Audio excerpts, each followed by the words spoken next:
세상에 아직도 이런 고통 속에 살고 있는 연예인분들이 있습니다. 김묘성 기자님. 네, 정은지 씨 이야기하려고 하는데요. 정은지 씨 다들 아실 겁니다. 걸그룹 에이핑크의 멤버로서 정말 네. 가수로서도 정상의 자리에 올랐고 또 배우로서도 대단한 활약을 보이고 있죠. 아마 얼굴 보시니까 네. 이분은 그러실 거예요. 네, 특히나 응답하라 1997에서 성동일 씨의 딸 역할로 그렇죠. 나오면서 아주 맛깔스러운 연기를 선보인 적이 있습니다.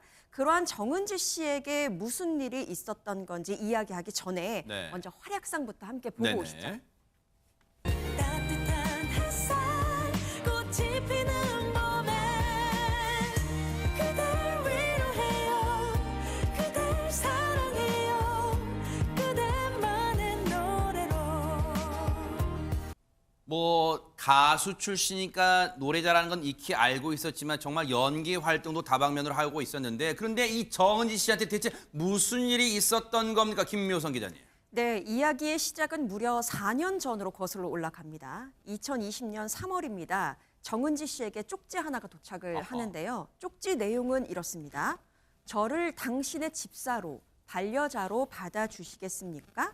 라는 메시지와 함께 뭐예요? 음식물이 전달이 됩니다. 어머나. 그런데 이런 걸 보낸 사람은요, 다름 아닌 50대 여성이었습니다. 어머나. 아니 100번 양보했어요. 최지만 교수님. 네. 팬이면 이 좋아하는 가수분에게 마음을 뭐 이렇게 선물을 앞에 이게 배달 줄 수는 있겠지만 이 메시지가 받는 정은지 씨 입장에서는 오싹할 수 있을 것 같아요 지금. 갑자기 집사로 받아달라? 어머나. 그거 이상하잖아요. 반려자? 네. 아, 그 반려자는 말도 안 되는 어머나. 거고 이런 행동을 하니까 얼마나 놀랬겠어요 정은지 네. 씨 입장에서. 근데도 정은지 씨가 몇 번은 얘기로 하려고 했던 것 같아요. 근데 이분이 한 행동 이건뿐만 아니에요. 어머나. 다른 행동 제가 소개해드릴까요? 네.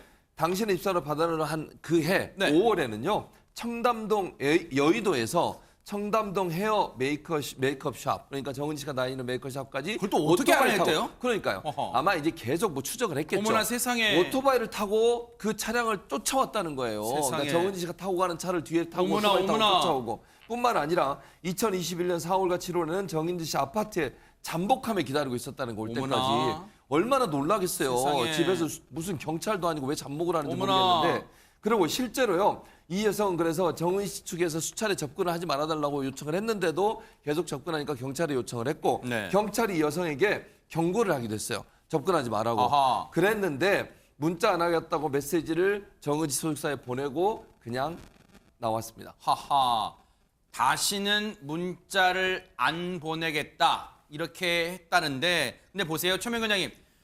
지금 이 여성의 행동이요. 물론 이 가수분들, 연예인분들은 평소에는 매니저분들이 밀착으로 같이 동행하고 또 어떤 행사가 있으면 경호도 받는다지만 아니 자기가 사는 집 앞에 누군가 몰래 이렇게 지켜보고 있다 얼마나 섬뜩하겠어요 지금. 맞습니다. 집 앞을 비롯해서 어디 가거나 누군가 나를 쳐다보고 있을 것 같은 감시받는 느낌은 우리를 도저히 자유롭게 살 수 없게 만들고요. 세상에.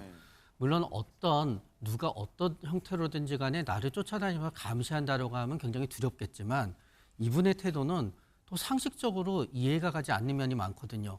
그렇기 때문에 이런 기이한 현상과 또 예상할 수 없는 상대방이기 때문에 더욱더 기괴하면서 무서운 감정을 가지게 됩니다. 지금 제 몸에 막 소름이 오싹한 소름이 막 끼치는 것 같은데 아니 그러면 다시는 안 하겠다고 했으니까 진짜 안 한 걸까요? 그친 걸까요? 안진용 기자님. 네, 일단 본인이 다시는 문자 메시지 같은 거 보내지 않겠다라고 얘기를 했는데 이거는 그야말로 공연불이었습니다. 어머나. 실제로 확인을 해보니까 이런 문제가 발생한 후에 경고받고도 유료 커뮤니케이션 앱을 통해서 무려 544차례가량 또다시 문자 메시지를 세상에, 보냈는데 왜 그래요? 그 내용이 가관입니다. 어머나. 하나씩 살펴보면은 네. 우리 예쁜 뭉아, 이 뭉아는 정은지 씨 애칭입니다. 아직도 어머나. 일하는 거냐? 난 아직 화가 안 풀렸다.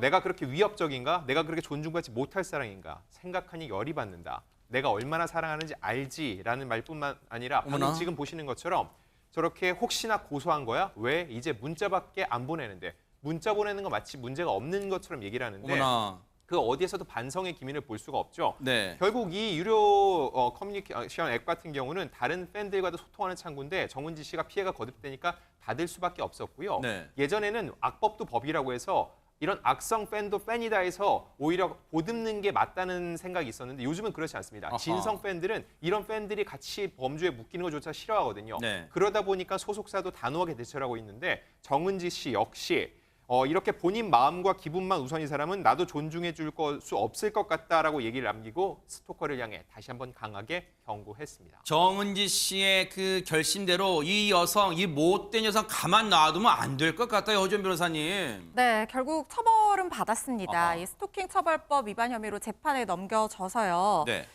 징역 1년에 집행유예 2년이 선고가 됐고요. 10만 원 벌금, 보호관찰 사회봉사 120시간, 스토킹 범죄 재범 예방 강의 이 40시간 수강 명령도 내려졌는데요. 재판부에서 이 피고인이 보낸 어떤 응원이라든가 관심, 애정이 팬으로서 보내는 어떤 그런 정도를 상식적인 수준을 넘어섰고 네. 설령 정은지 씨가 뭐 유료 메신저 앱, SNS 이런 데 가입했다고 하더라도 이게 이런 형태의 접근을 허락하는 거라고 볼 수는 없다. 너무나 큰 고통과 불안, 두려움을 겪은 것으로 보임에도 불구하고 네. 범행을 부인하고 반성하는 것도 보이지 않는다라고 이유를 밝혔는데요. 네. 그런데 과연 이 집행유예가 나왔기 때문에 정은지 씨의 불안감이 해소될 수 있을지 그리고 또 이 가해자가 이 행동을 멈출 수 있을지는 좀 지켜봐야 될 것 같습니다. 그래요. 집행유예라는 게 마음대로 지금 돌아다닐 수 있어서 그게 무죄라는 게 절대 아니에요.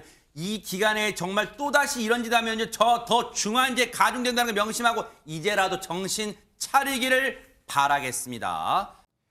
보고 계십니까? 대박 사건. 네, 안녕하십니까? 김명준입니다. 여러분과 함께하는 뉴스파이터. 다양한 소식과 뉴스를 보고 싶으시면 화면 오른쪽을 꾹 눌러 구독해 주시길 바랍니다.